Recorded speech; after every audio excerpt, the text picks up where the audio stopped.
Bapak Ibu yang dimuliakan Allah Subhanahu wa taala, terlahir dari rahim seorang ibu, dari seorang ayah yang tidak bertanggung jawab, lalu kemudian dicampakkan di dalam sebuah kotak kardus seperti sampah, ditampung oleh panti. Ternyata pantinya pun juga bukan orang baik-baik, dirawat tapi bukan oleh orang baik, lalu menjalani hidup yang sulit. Bayangkan, itu kehendak siapa? Dia tak pernah memilih untuk mendapatkan rahim seorang ibu yang tidak bertanggung jawab. Dia tak pernah minta supaya dilahirkan, tapi itulah hidup. Akhirnya dia tetap menjalani itu dalam keadaan fisik yang tak sempurna. Orang tua tak lengkap, fisik tak sempurna, tapi hidup terus juga berjalan. Orang tak boleh mati bunuh diri, karena bunuh diri tak menyelesaikan masalah dalam ajaran Islam.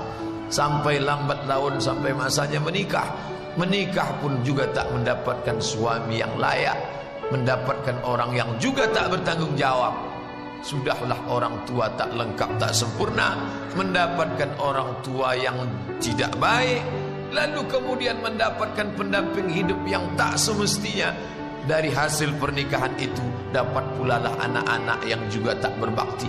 Apalah lagi nikmatnya hidup. Coba bayangkan, indahnya senda gurau dengan ayah dan ibu tak dia dapatkan. Nyamannya hidup di bawah lindungan, naungan seorang suami juga tak dia dapatkan. Bakti seorang anak pun tak juga diperoleh. Lalu kemudian kapan dia merasakan nyamannya, indahnya hidup itu? Kapan? Inilah kesulitan. Tapi orang beriman tak pernah mencaci maki Allah Subhanahu wa taala. Disitulah maqam yang paling tinggi. Raditu billahi rabbah. Aku ridha ya Allah. Ridha bukan berarti pasrah. Ridha bukan berarti tidak berbuat. Bukan apatis. Apatis bukan ridha. Maka orang beriman itu ridhanya beda. Dia tetap berjuang. Tapi kalau dapat juga yang seperti itu, maka dia tidak berkeluh kesah. Kenapa? Karena ini akan ada akhirnya. Di mana akhirnya? Saat ruh berpisah dengan jasad. Saat itulah dia tersenyum bahwa dia diuji Allah Ta'ala dengan kesulitan, kesusahan. Ya, wala nabluwannakum, kami pasti akan menguji kamu. Minal khauf, takut, wal ju', lapar, wa naqsim minal amwal, kurang harta, wal anfus, kurang jiwa, sakit, cacat, mati, wassamarat, kurang buah-buahan, paceklik, kering, kerontang, wabasyiris sabirin. Tapi tetap engkau berikan kabar gembira kepada orang-orang yang mampu menahan lidahnya untuk mencaci maki, menyumpah serapah Allah. Siapa itu? Alladzina idza asabatuhum musibah, mereka yang ketika ditimpa kesusahan, kesulitan, mereka mengucapkan kalimat keluar dari mulutnya. Apa kata dia? Qalu, mereka berkata, inna lillahi wa inna ilaihi raji'un. Jangankan kesulitan ini, jangankan kepayahan ini, inna, kami pun lillah, milik Allah. Seperti mayat yang dimandikan orang hidup, tangannya mau dibelokkan ke sini, kakinya mau dibengkokkan, itu dia tak ada kuasa lagi. Dia serahkan kepada Allah Subhanahu wa taala. Inna lillah wa inna ilaihi raji'un. La haula wa la quwwata illa billah. Itulah yang kita ucapkan setiap pagi selesai salat tadi. La ilaha illallah wahdahu la syarika lah, lahul mulk. Aku tak punya kuasa, walahul hamd.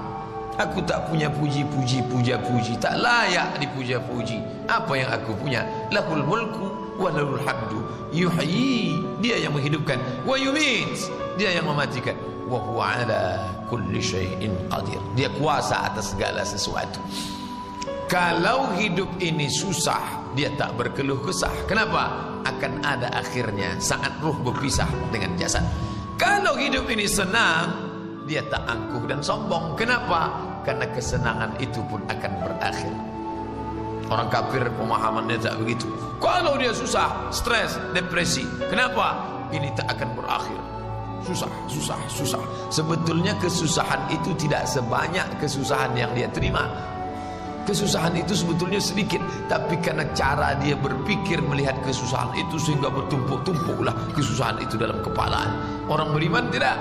Kesusahan itu banyak, Tapi karena dia melihatnya sedikit dan dia bersandar kepada yang maha kuat, maha besar, maka susah yang besar itu pun menjadi kecil di hadapannya.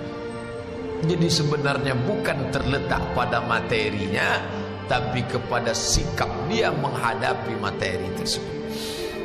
Bapak Ibu yang dimuliakan Allah Subhanahu wa taala, orang beriman masalah besar tampaknya menjadi kecil, yang kecil seolah-olah tak ada. Orang kafir masalah kecil menjadi besar, yang amat besar sangat besar sekali. Kenapa? Karena dia tidak bersandar kepada yang maha kuasa. Tak dibalikkannya, tak mampu dia istirja. Istirja dia ambil dari kata raja'a, pulang, kembali. Istirja, dikembalikan segala sesuatu itu kepada pemiliknya. Siapa dia? Allah Subhanahu wa ta'ala. Istri, suami, tak selamanya sakinah, mawaddah, warahmah. Betul, Allah Ta'ala mengatakan wa ja'ala bainakum mawaddatan warahmah. Laki-laki, perempuan, pakaiannya beda, bentuknya beda, sukunya beda, latar belakang beda, kronologis hidupnya berbeda. Tiba-tiba disatukan dalam satu rumah tangga, masing-masing mencari ketenangan. Ini ingin mencari ketenangan di sini, ini ingin mendapatkan ketenangan di sini, tapi ternyata yang ditemukan bukan ketenangan. Dulu Pak Ustadz sebelum nikah tak sekacau ini bentuk saya ini. Cobalah tengok sekarang, hancur babak belur. Nampak terus problem, penuh dengan masalah. Masalah menikah, masalah muncul anak, tambah masalah, nambah ini, tambah masalah, pergi tempat kerja, masalah, ini masalah. Hidup ni kalau sudah masalah itu menengok baygon macam Coca-Cola. Naik ke menara masjid, nengok ke bawah macam sejengkal, bawaannya mau mati aja, mau terjun. Maka ada masa-masanya orang itu istirahat dari segala macam kelah. Kesulitan hidup itu akan berakhir dengan kematian. Jadi kalau ada orang yang tak sabar, mana tahu dia ngadu ke Bapak Ibu, banyak betul kesulitan saya ni Pak Ustaz. Sabar, ini ujian dari Allah. Tapi saya tak sabar saya menghadapnya. Tahan sampai masanya nanti berakhir ni semua. Kapan berakhirnya Pak Ustaz? Ketika ruh berpisah dengan jasad.